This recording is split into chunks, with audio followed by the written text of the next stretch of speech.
Gemara tells us in the name of Rav, Le'olam al yavi adam atzmo lidei nisayon. A person should never bring themselves to a test. Never put yourself into a makam nisayon. Gemara says, how do we know this? Because no one less than David, Melech Yisrael, brought himself to a nisayon and he failed. And the Gemara explains to us exactly what happened. The Gemara says that David said to HaKadosh Baruch Hu, why is it that the Klal Yisrael will say Elokei Avram, Elokei Yitzchak, Elokei Yaakov, V'lo Omrim Elokei David? Why is it that it's Avram, Yitzchak, Yaakov? Why are they the Avos? Why are they the ones who are always quoted? And why isn't David's name up there? David HaMelech was not a Baal Gaiva. David HaMelech was a very humble man, but David HaMelech recognized who he was. And he was on the level of the Avos. And based on who he was and based on who he knew he was, his question to Hashem is, why is it that the Avos seem to be in a league above me? Why am I not on their level? And Hashem said very simply, they I tested, you I haven't tested.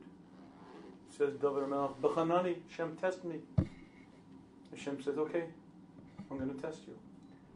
But I'm going to do something differently than what I did with them. You, I'm going to tell you what your test is.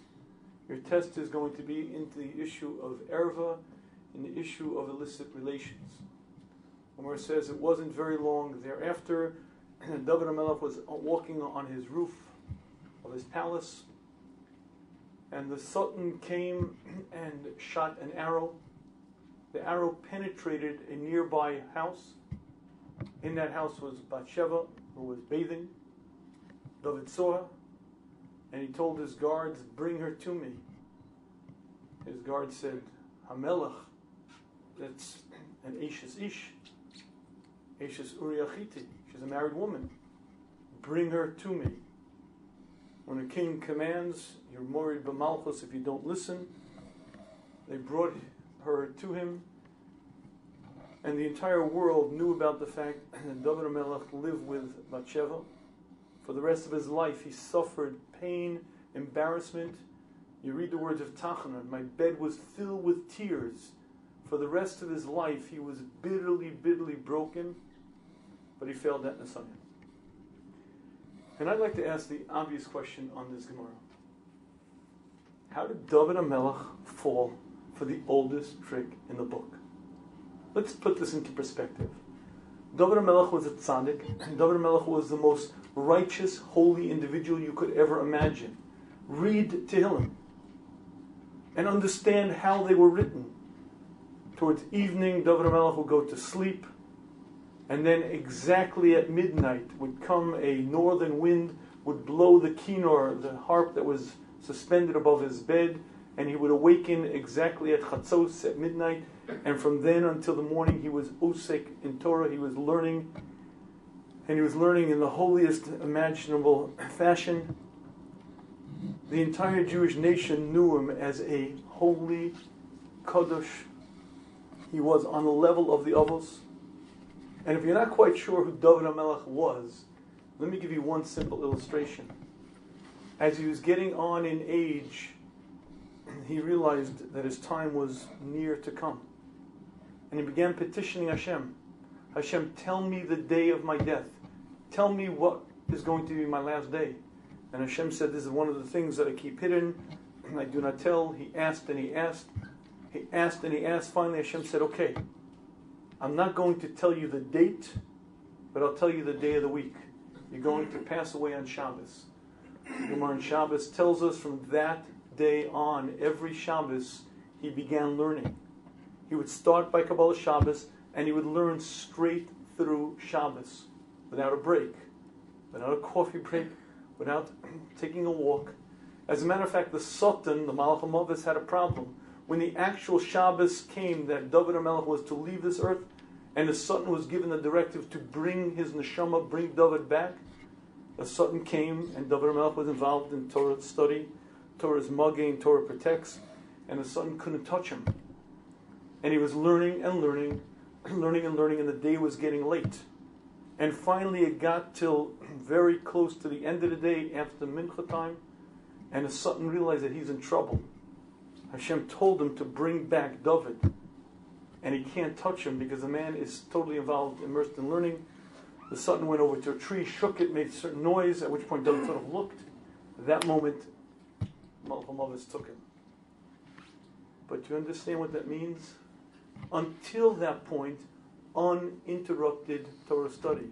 From Kabbalah Shabbos on, every hour, on the hour, without a break, without an interruption, total dveikus, total absolute immersion in Torah.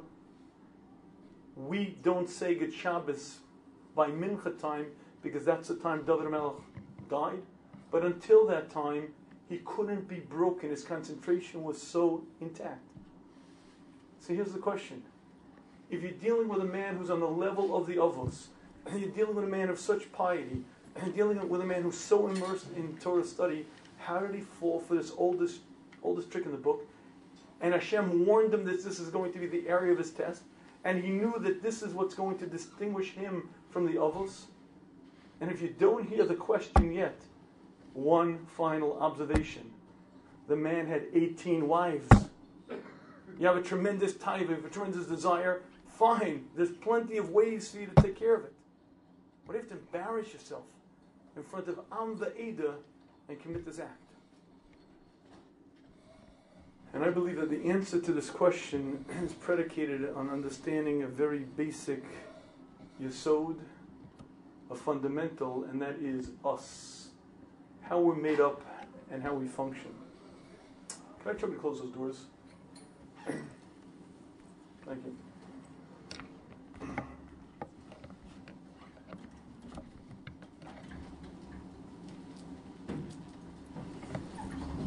When Hashem created the human, if it could be, Hashem had a problem.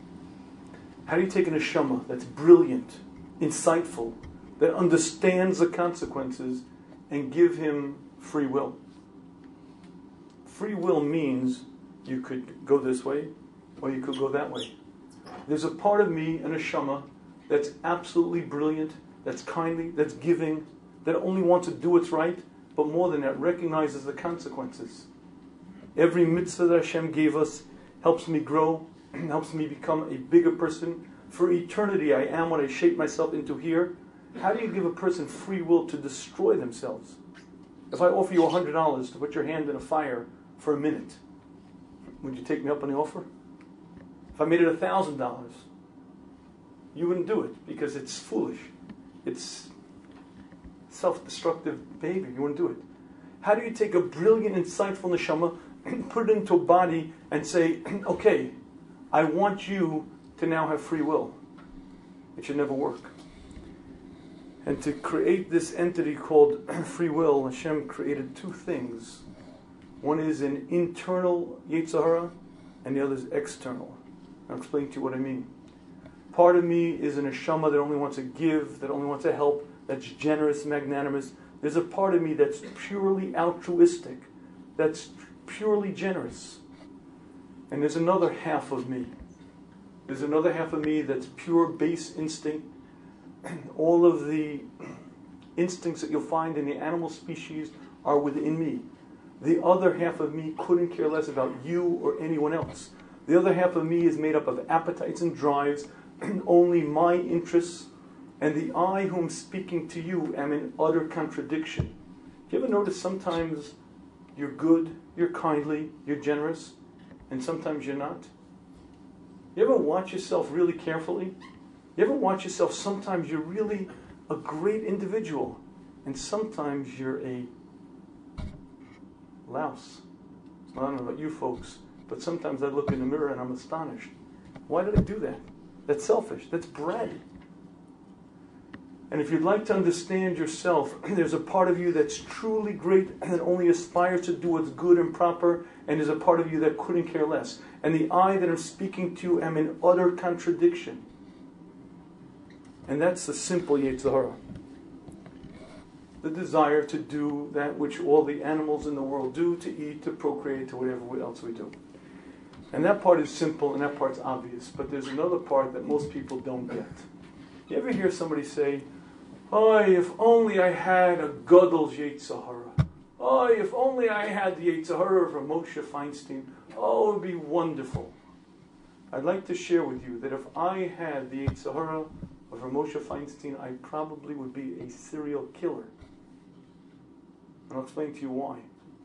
You see, these two parts, my Nefesh Bahami, my animal soul, and my Neshama, are in utter contradiction, total battle. Each of them are vying for primacy. Every time I act in a way that's good, that's proper, every time I put someone else's interest before my own, that part becomes stronger. And any time I act in a selfish, self-centered, animalistic manner, that part gains primacy. These two parts are constantly in battle, constantly fighting. And here's the problem.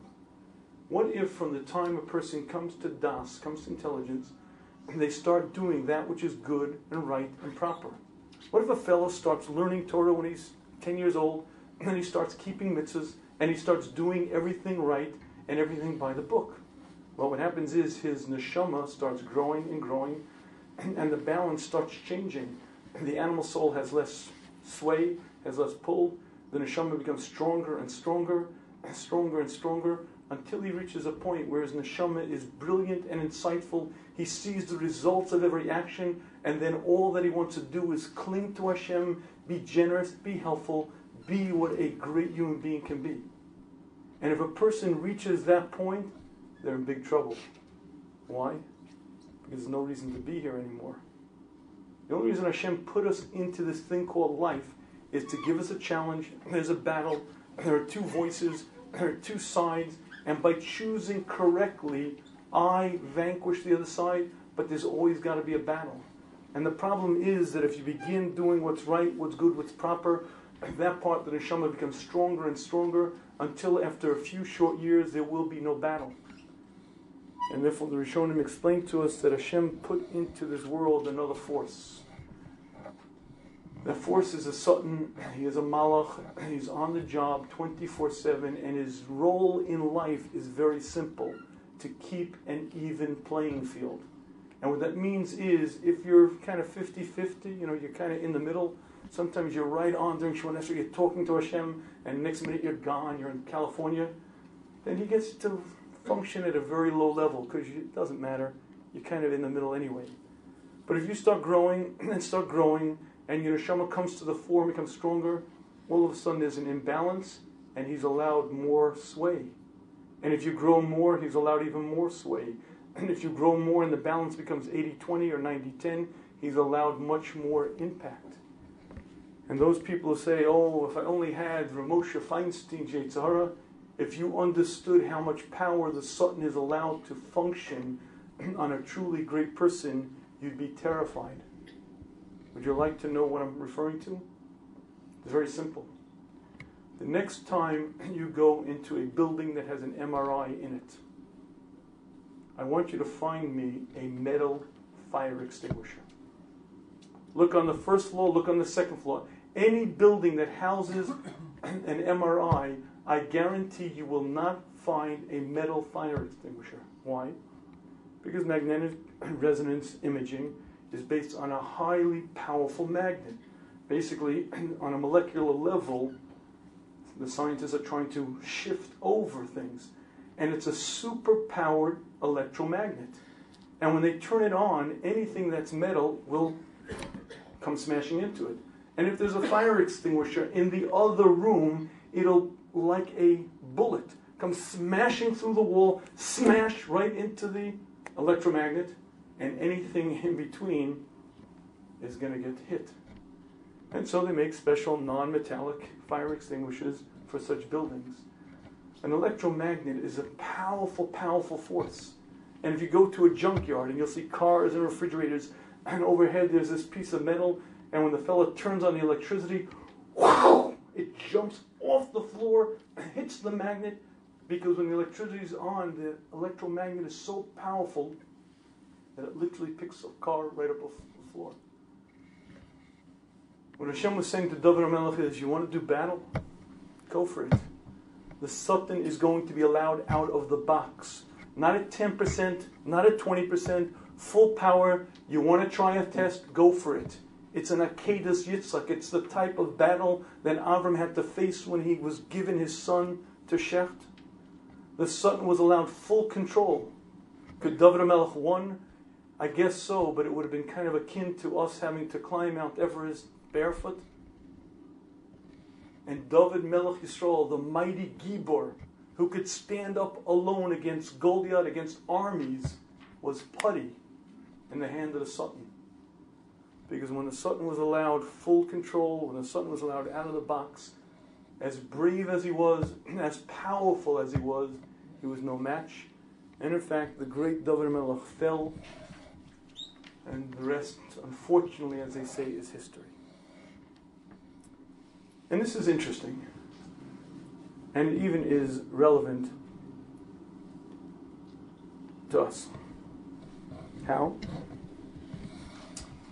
A number of years ago, I took my kids to the zoo, and I made an interesting observation. The animals behind the cages were naked. Well, because that's what animals are supposed to be. But it was the people on the other side of the cages who were naked that made me say, something is strange. People today in our society walk around like Adam and Chava before the Chet. Just about stark naked. Now, you may say, well, that's right, that's normal, that's society, right? In the 1920s, in the United States of America, and even in Canada, that wasn't normal. If you look at pictures of women from the 1920s, you'll see shirt sleeves down to the wrist, skirts down to the ankles.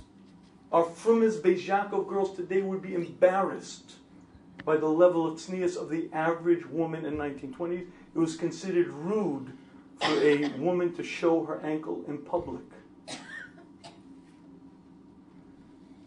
Lane Bryant began as a maternity wear manufacturer. And in the 20s, they wanted to take out an ad in the New York Times. And the New York Times said, pregnant women wear? You're going to show such an image in our publication? No, they refused. My friends, I don't know if you read the New York Times today, but that's not the issue. And there's been such a radical transformation that it's almost mind-boggling.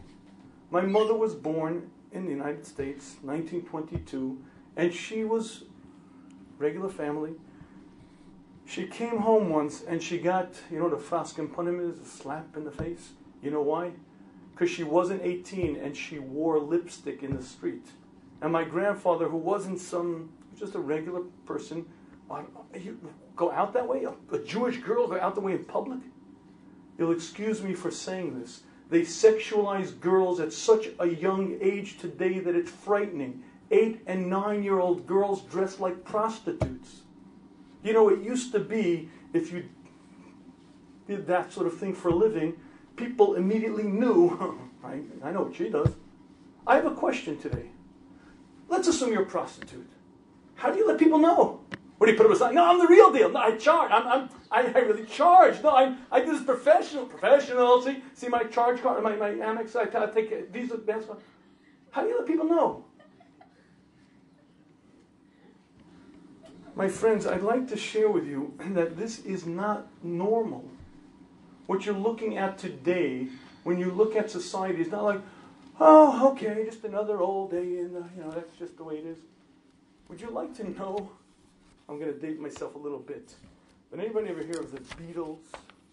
Rock and roll, the birth of rock and roll. Do you know in the Midwest, they used to have rallies, not pro the Beatles, and the church fathers would gather rallies and they burned Beatle records in the public square. Why? Because the Beatles came out with these racy lyrics of, I want to hold your hand. Folks, if you listen to the music that's played today on regular airwaves, that's not the issue. How about cop killing? How about suicide? Drug abuse, it's a no-brainer. That we sing about that stuff. And when you begin looking at what's considered normal, you have to at a certain point say, something's funny. The FCC, Federal Communication Commission, You'll excuse me for my American inferences, but that's the country I was born in. The FCC was founded by Herbert Hoover in the 1920s. He was Secretary of Commerce. And listen to this. These were his words. The government has a special responsibility to double safeguard its citizens. You see, radio was becoming popular. And people with an understanding recognized that radio had a danger. Into every regular living room could come whatever somebody wanted to speak about. And the government felt a responsibility to protect its citizenry. And therefore the airways were carefully monitored. And the FCC began as the watchguard to protect people. Because little kids, regular women, regular men, don't need to be exposed to every deviant, destructive concept that's out there. Anyone know what movie ratings are? You guys probably don't even know that. Not because you don't go to movies, because no one even knows what they are anymore. But I'll tell you what they are. Movie ratings were that there was something called G. G meant general audiences. If you go to the movies, this is for you, a regular person, you go here. Until 1963, that was the only rating that really existed. Around the early 60s, there was something that was called PG, parental guidance, as in this is not so simple. If you bring your kids here, we want to make sure that you know that you're bringing your kids into a movie that may not be so all right. Then there was something called PG-13, PG-17, and finally there was something called R. R-rated movie did not mean regular, regular. R-rated movie meant restricted audiences only. This is not for the common fare. This is not for the regular people. This is contraband. Well, it's not contraband because there's freedom of speech. So but let us warn you, be careful. Until 1963, Hollywood did not release a single movie with an R rating because no one would go to it. And back then, how did you get an R rating? If the cowboy put both hands on his hips and said a 7-letter curse word, whoa, slow down. We don't want common folk seeing that. I doubt you've been at the movies lately, but it's my firm belief that R-rated movies today are not about 7-letter words. Would you like to know, let's put this into perspective. You'll excuse me for being this open. Here's a little stat. If you listen to the Shmuz, you know I like stats. Here's a little stat. They do studies of what school-age children watch on TV. Okay? The average student watching TV will see thousands upon thousands of acts of cohabitation. Cohabitation is nus, illicit relations. The average child watching TV will see thousands upon thousands of acts of cohabitation each year. Only 1 in 7 of those acts will be between a husband and his wife.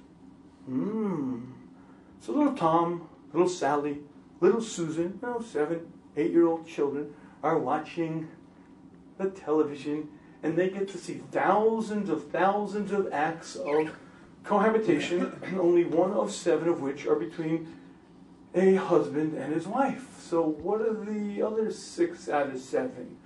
Well, I guess a husband and someone else's wife, 2 people aren't married, a husband, a wife and a wife. You make it up, it's okay, it's all out there. And little Sally, little Susan, and little Tommy boy are going to watch that. Now, I have a question. You don't have to be a rocket scientist. You don't have to be a tremendous psychologist to ask the question, is that good for a 7, 8, 9-year-old child to see? Pre-sexual urges, pre-understanding, before they even have the ability to process it? I have a friend of mine who is a child psychiatrist, and he told me something very interesting. He said to me, in the United States of America, it used to be that you have 2 parents, and those 2 parents had 8 kids. In my practice, he said, there are 2 kids and 8 parents. You see, by the time they get to me, what happens is Tom and Susan got married, had 2 kids, and got divorced. So each of them got remarried. Now we have 4 parents. The second marriage fell apart, and now we got 6. Now, by the time they come into my office, there are 8 partners in the parenting process. I couldn't quite figure out why there are so many difficulties in marriage, upbringing of children, normal behaviors. I don't quite get it. The family has crumbled. It's not that it's crumbling. Marriage as an institution is a joke. Start a marriage, first marriage, second marriage. Divorce rates, anybody? First marriage, at least 50%, maybe 67%. Second marriage, for sure 60%, maybe higher. Third marriage? One a fourth and fifth? You're watching a society that has lost any semblance of normalcy, of understanding. You're watching a society that's gone mad. Anyone here have a tattoo? Come on, let's be honest. Come on, guys. Come on. No? Sleeves, anybody? You know, sleeves like shoulder to wrist. Come on, nobody? I took my son bowling. I got to see the Bronx Zoo. No joke. The guy in the lane next to us was wearing shorts. So I saw the lions, the tigers, the bears on his leg.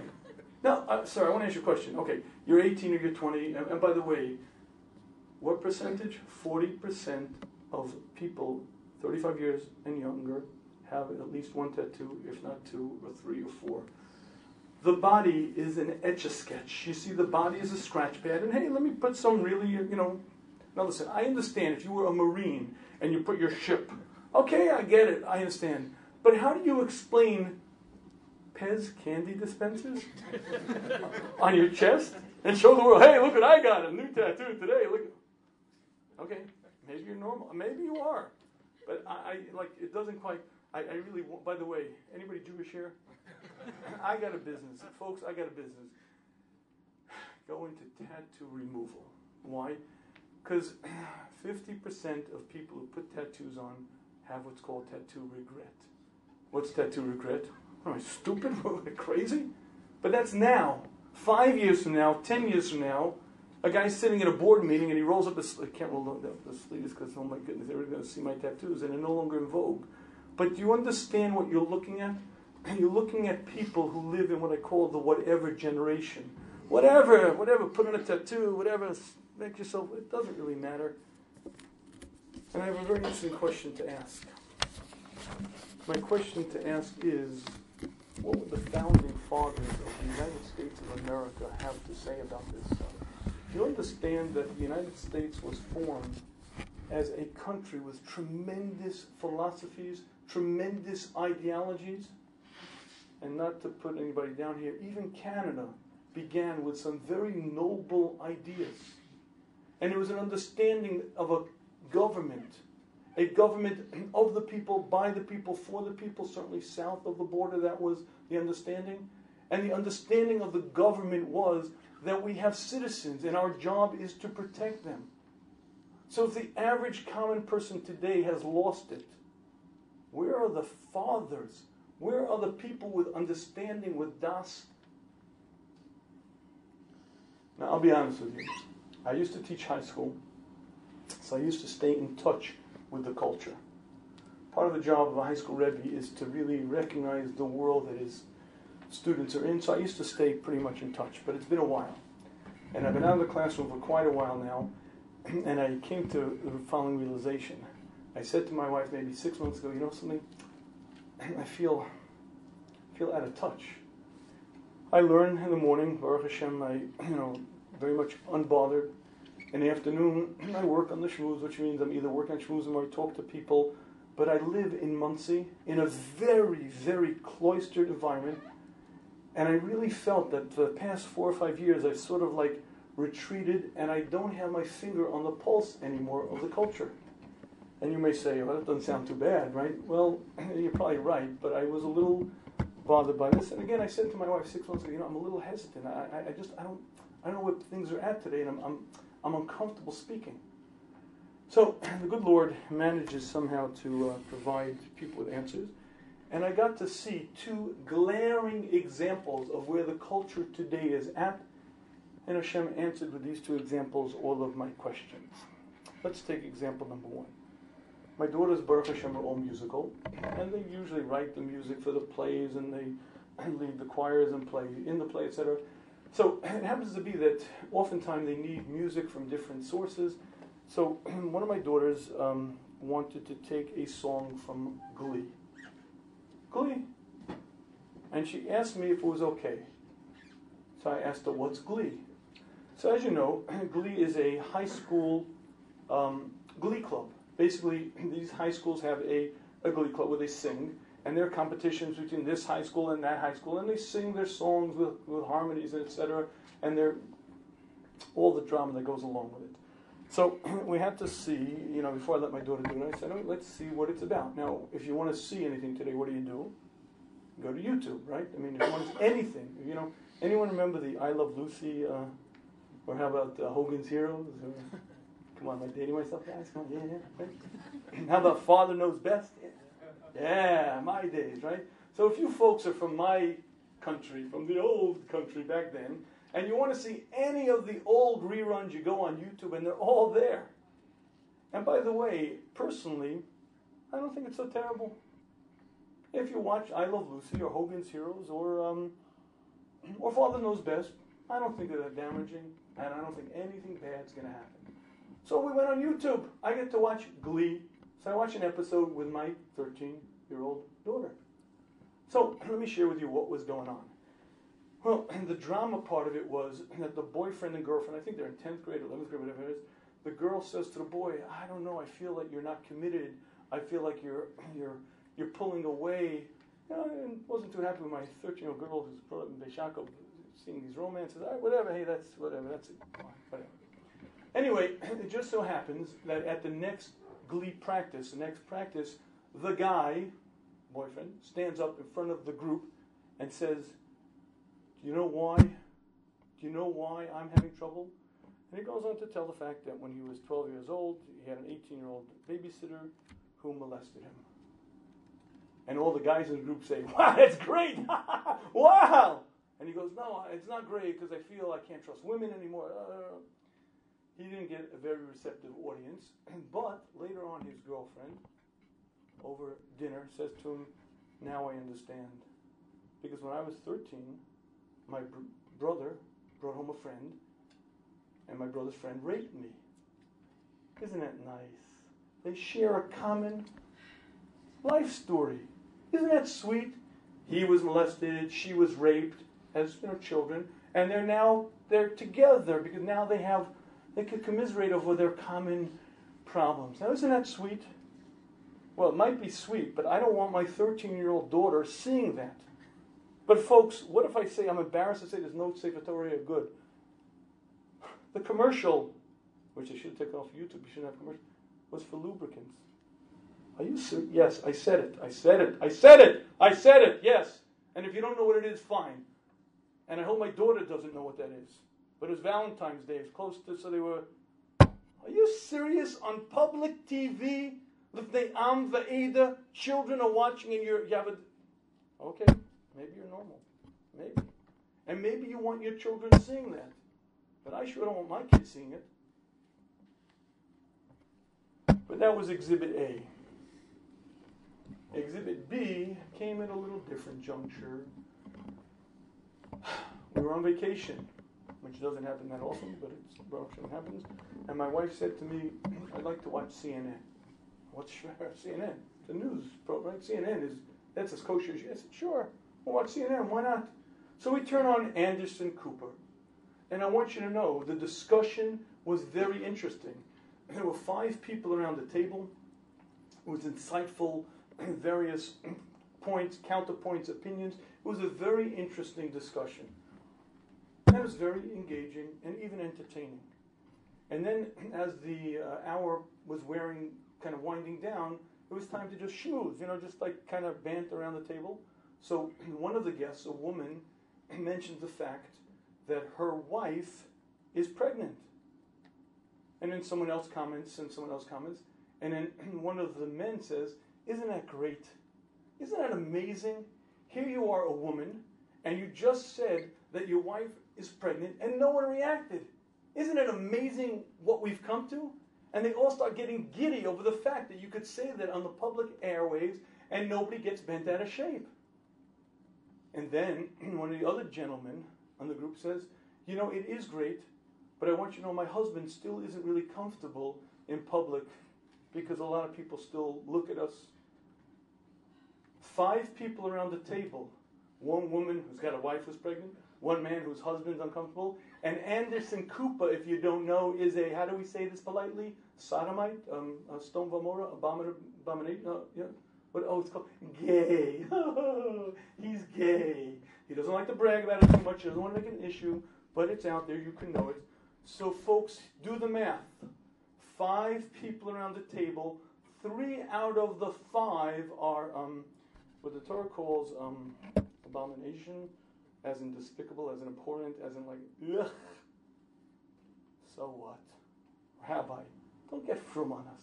Don't get all archaic and backwards. First of all, you could get arrested for being homophobic. That's first of all. You know, freedom of speech is one thing, but if you're going to express these opinions, watch, your civil liberties are not so protected. But don't get so frum on me. Okay. I asked my 13-year-old daughter, how many people today are gay? She said to me, and she's a sharp kid, by the way, she doesn't miss a beat.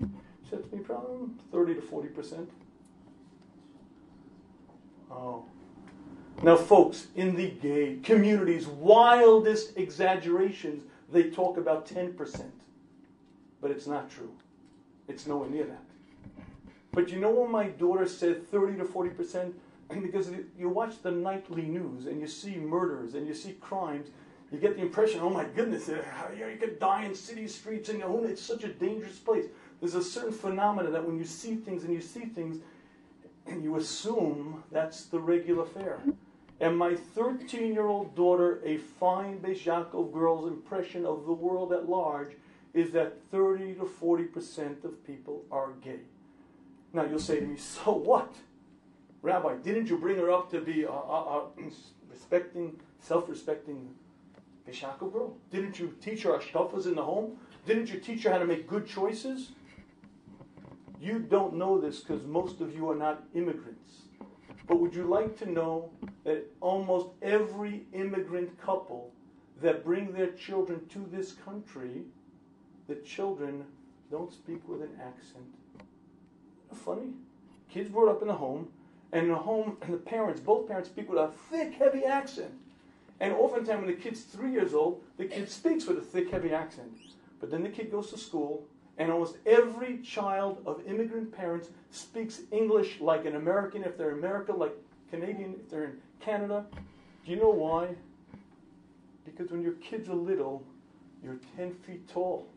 The parents are the center of their universe.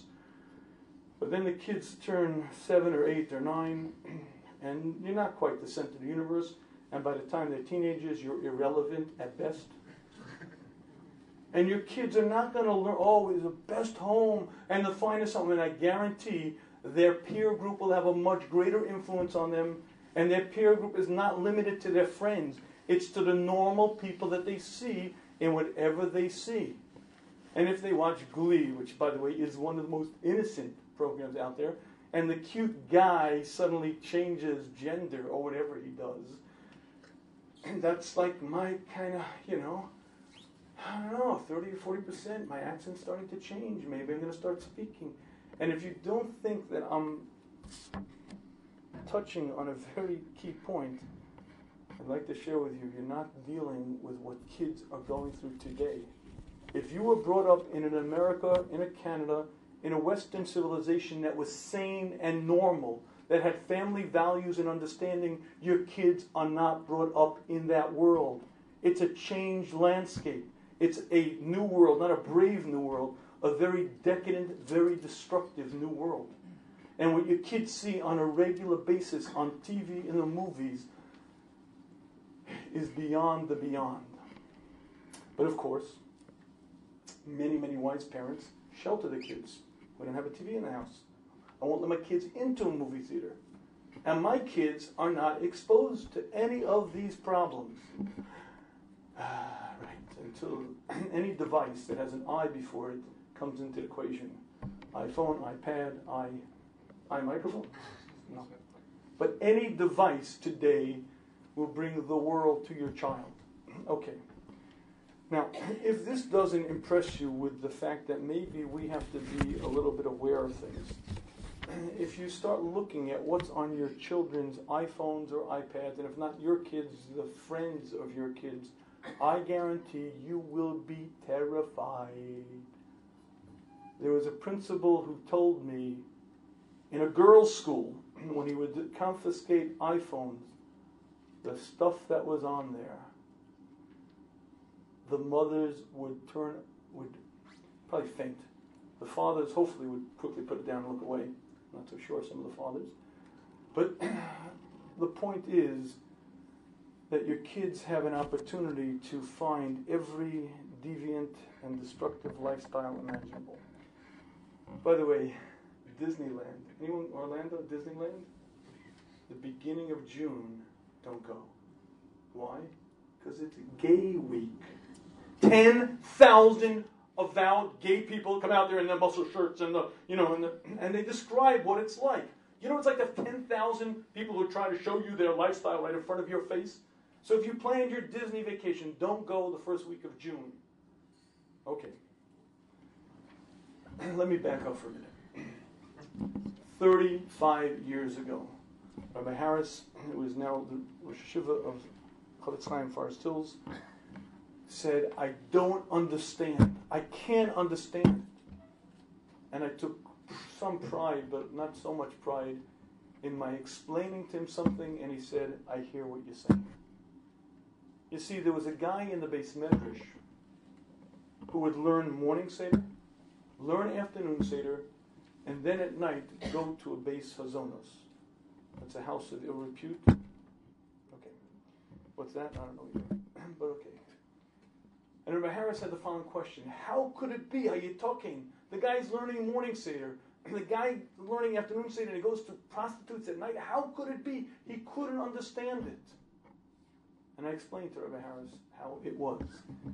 I was a little older than this fellow, and I was sort of like something of a mentor. This boy, when he was 8 years old, when he was in 8th grade, he had a secular teacher.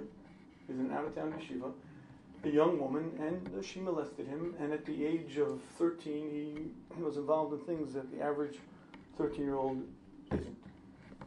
His high school experience was a bitter, bitter battle.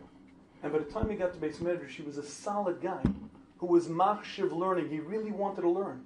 And he would sit down to the Gemara, and he'd be learning a Tosas, and in the middle of learning Tosas, an image would come into his brain, get out of here. And he'd come back to the Tosas, and get out of here. The image would come back and forth and back and forth.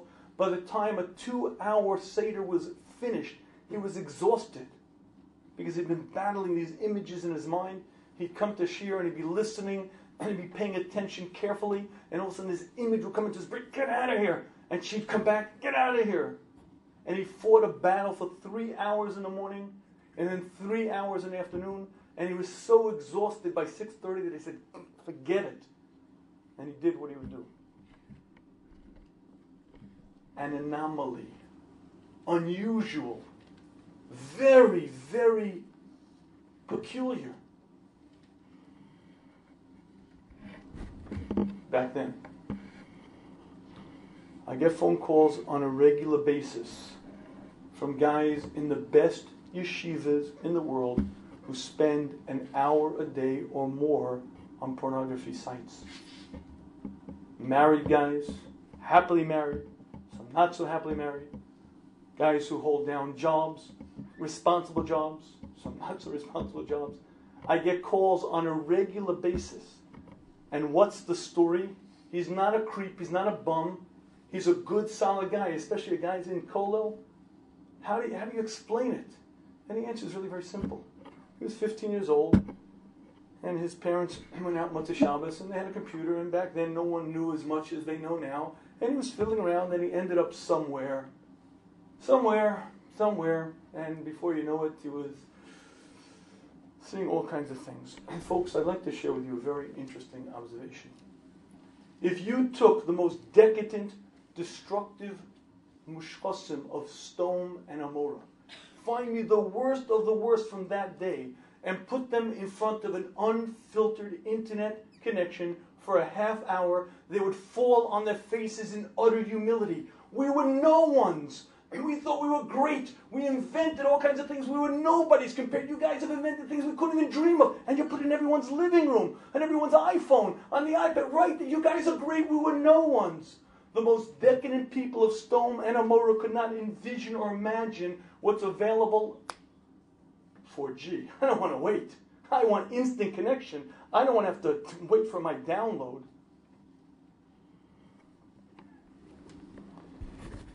My friends, we live in a unique time.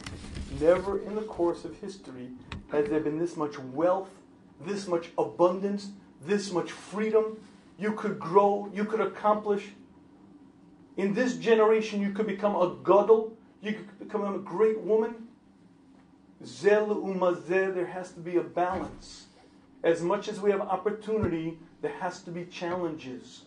And my friends, if you'd like to understand the challenge of the times, the Satan is let out of the box. It's not normal, it's not sane. If you study the culture, if you look at the times, you see a world that went from utter, complete sanity to insanity within a few decades.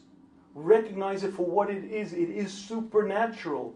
Don't use any sociological explanations because they don't hold water. If you study the debacle, the decline, and the speed of the decline, and how insane it is, and the damage that is done to regular children, and the destruction to the family, recognize it for what it is a miracle. Not a miracle that we're very happy with, a miracle that makes our life very, very dangerous, but it's a force of the Satan, and it's a wise human being who recognizes what's going on. So what's the upshot? Rabbi, you went on for a long, long time. What do you got to say to us? Would you like to know what I have to say to you? It's really very simple. If you let your child in front of an unfiltered device, any device, you are taking a handgun and putting it into that child's privy. Any device, iPad, iPhone, computer, laptop, desktop, it don't matter. If you give your child access to it for 10 minutes, for 5 minutes, you might as well take a handgun and give it to your child. By the way, not every shot from a pistol is going to shoot and kill. Why don't you give your kid a Remington? Come on, anyone 38? I know you guys are metric, but come on. All right, 44. Come on, give a kid a pistol. Come on, play with it. Come on, play, shoot a little bit. Come on, you're not going to hurt anybody necessarily. And if you think that I'm exaggerating, I'd like to share with you that I have a very unique position in life. I operate without charge. You can call me. People call me. And because I don't charge, they call me all the time. All the time. From every walk of life, from every religious strata, from Satmar to totally not religious, I get phone calls all the time. My wife once said to the kids, if you would hear half of the problems and issues that Abba deals with, you wouldn't believe it. My wife doesn't know a tenth of the issues. And I get phone calls all the time on a regular basis from the fallout, from the results, good kids, innocent kids, good homes. But my Shmiel, my Ruchala, how could it be?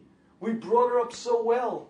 We taught my Shmiel exactly what to do, when to do. How could it be? Would you like to know how it could be?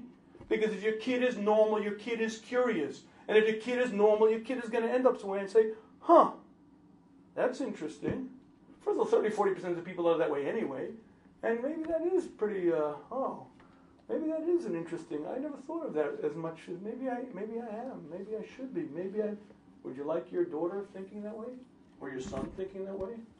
Would you like your son or daughter to be exposed to sexuality at an age when, believe me, they don't need it, when it's destructive and it's damaging, and the form and the format is so deviant, and it's so alluring and appealing, because she's drop dead gorgeous, and he is so handsome, and he's dressed to kill, and they're just like me. And they're in my culture, a lot more than my parents. My parents are already, to be honest with you, they're kind of old and kind of stodgy, and my father's got a beard.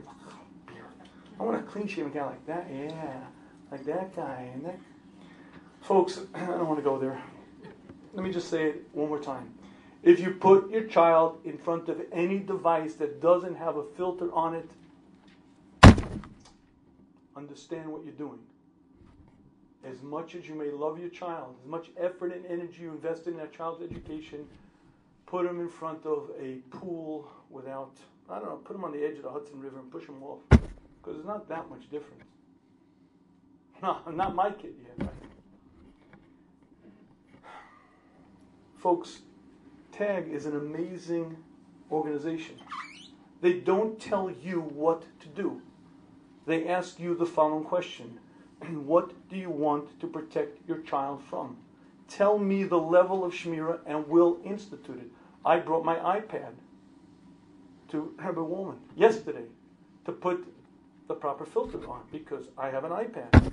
Maybe I shouldn't, but there's a Shmuz app for the Android, of course, because the Android is good. And even for the what do they call this stuff? The iPhone, iPad. Yeah, we even have an app for that one, even though it doesn't work that well. So I need an iPad, so I have an iPad. But guess what? My children also have access to the iPad. And I don't want my daughter, my sons, to have access to that. So what I'm saying to you in really plain, simple language is, it's true, technology ain't going away. Not anytime soon. It's going to be more pervasive and more there, and it's going to become smaller and smaller. Anyone from the old country, the Dick Tracy watch, right? Remember the Dick Tracy watch? That was science fiction. My friends, we live in remarkable and unique times, but being responsible means recognizing the opportunity and recognizing the danger. I think this Chazal is a radical, powerful Chiddush. David Melech Yisrael failed. The Gemara says, don't bring yourself to an Nisayan. You know why? Because if you'd like to fight the Sultan, try it. If you think you have the Gvura of David HaMelech, try it. But David HaMelech failed. Because when the Sultan's let out of the box, when the Sultan's allowed 100%, even he couldn't fight it. And if you'd like to put yourself into a very, very major Nisayan, put yourself in front of any device that's not properly guarded. The purpose of an organization like TAG is very simple. You tell them what level of guard you want on it, and they'll put it in. Password that you share with your wife, password that you share only with someone else, whatever it may be, it's your call. But be aware, be understanding. And if you're not ready to recognize the danger to yourself, because you're an adult, recognize the danger to your children. And ladies, I'm not going to go there. But when your husband, all right, never mind. We'll listen to the marriage seminar and you'll find out. My friends, it's a beautiful and unique time that we live in. Never before has this opportunity been there, and never before has there been these kind of dangers. Technology is here to stay, but you have to be wise and you have to understand it and you have to use it appropriately. And I want to close with one last thought. I got a call a little while back from England. A fellow calls me up, Rabbi, I need help. My son was at his cousin's house, and I found out that the iPad that they were both watching, there was pornography on it, and I don't know what to do. Okay, now listen. Watching pornography on iPad is a serious issue, but you might be wondering, why does a guy have to call me up all the way from England because his kid was watching pornography on iPad? I mean, it's like par for the course. Right? The reason he called was the age of the two boys. The cousins were 7 years old. Would you like to know what happens to a 7-year-old boy when he watches things that not only he can't relate to or identify with, they're so out of, it's called trauma. Speak to a psychologist. Speak to a psychologist of the traumatic experience, because there are adults who are normal and they're doing things that are, I don't know what, but I'm curious and I'm watching and the two boys were watching. Folks, again, it's a beautiful generation and a beautiful time, but you have to be aware of your own strengths and your own weaknesses. You have to be certainly aware of your families and any human being who's responsible will say to themselves, there are very real dangers out there. Let me be intelligent. Let me be watchful.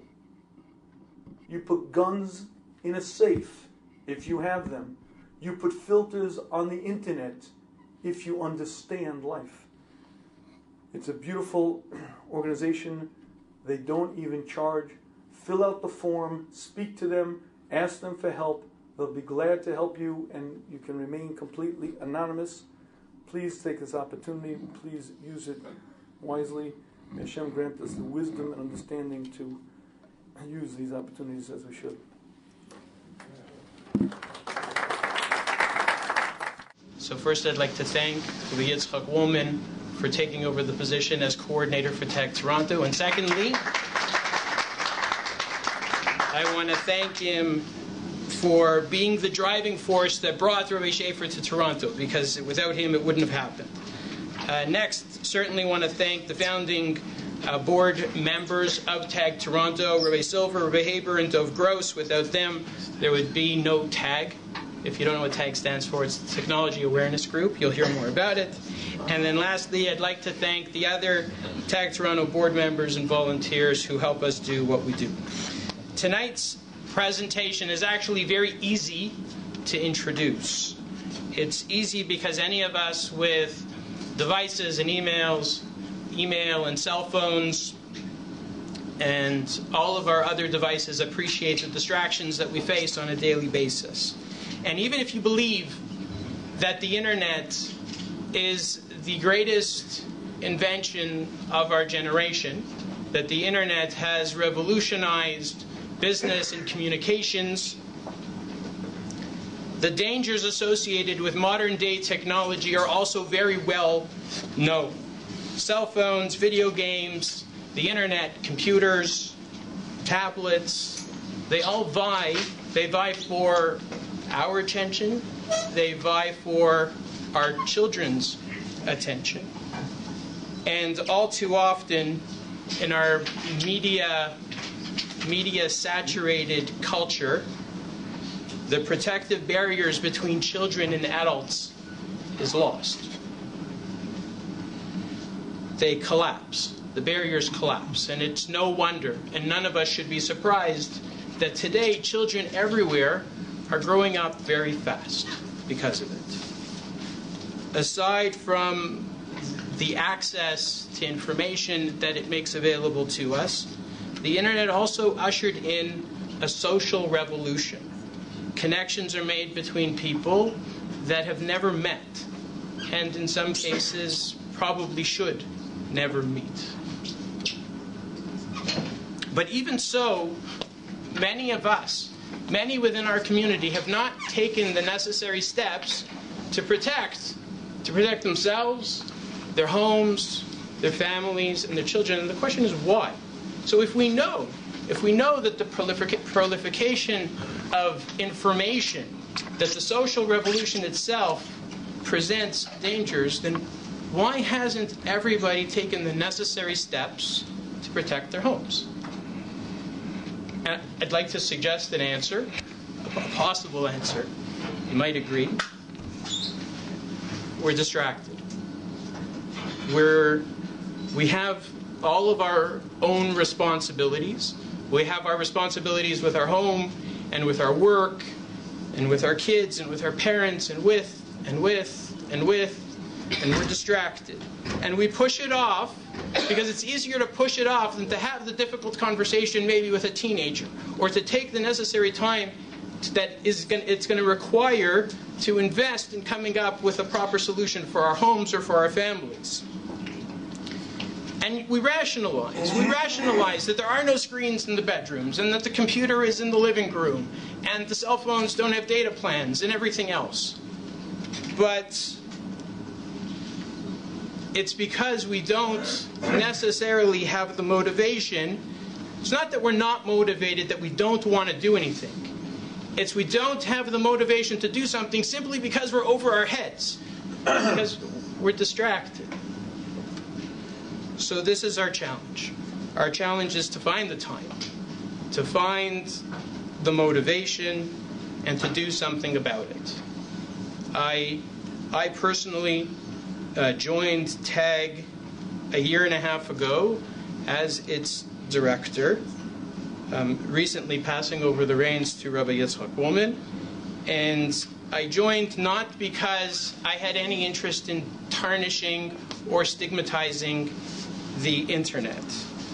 If any of you who know me know that I've been working in telecommunications for 15 years. I'm currently a director within the operations group at Rogers Communications, and I support cable, internet, and wireless services on a daily basis. Like many of you, I make my living off of the internet. I didn't join TAG because I wanted to stigmatize cell phones or because I'm averse to technology or to gadgets. I definitely wouldn't call myself a gadget guy, but if there's a technology challenge, I probably won't give it up without a fight. So why did I join TAG? I joined because it probably has one of the most crystal clear mission statements of any organization that I know. It's to promote the responsible use of technology, to make community members aware of the dangers, and to help whoever needs help to employ a strategy for themselves, for their homes, for their families, for their kids. I don't endorse the internet. I might not stigmatize it, but I certainly don't endorse it. And if anybody can manage to live without it, then ashrecha. That's one solution. But unfortunately, if you can't, or if you're like me, and I'm a highly connected person, all day long, for good or for bad, I suppose, I needed to learn how to use it responsibly. And that's why I joined TAG, both to promote the responsible use of technology and also to make it crystal clear to my children that it's important to me. So my message to everybody here is, if you are not familiar with what TAG does, that's what we do. We're here to help. And we help everybody at their own level. We're not interested in imposing policies. We don't have some pre-established hashkafa that you have to adhere to. We don't police anybody or anything. We will confidentially help anybody who's looking to be helped at whatever level of shmira that they are personally interested in.